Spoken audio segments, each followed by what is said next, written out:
Senator Coghill. The day before we came down here, it was my privilege, duty, and probably sad responsibility to officiate at a funeral of a friend of mine, my father's. And I just wanted to say a couple of words about him, but I really want to honor the family in doing that, because he spent his time well in Alaska. His name was H. Leo Brown, and you have a citation on him here today. Leo came to Alaska in 1957, worked out in the Aleutian Islands, and still decided to stay in Alaska.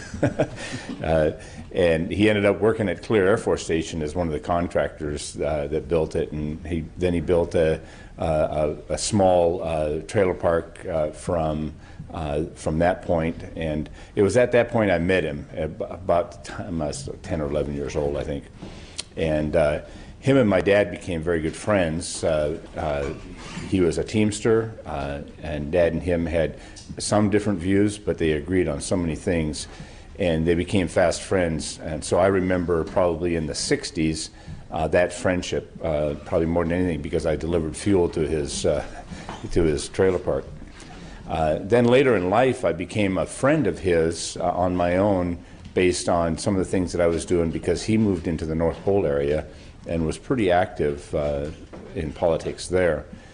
He served as an assistant deputy commissioner in the Department of Labor under Hickel, and has been, one of those quiet guys that has just given a lot to Alaska. I mean, really given a lot. He worked with a lot of Teamsters, encouraging them in leadership and workforce development, quietly working behind the scenes.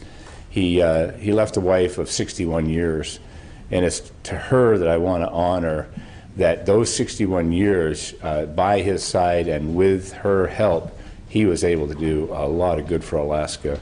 And it's just a salute to her family, who now have to go on without him, and so it's a little lonelier life for them.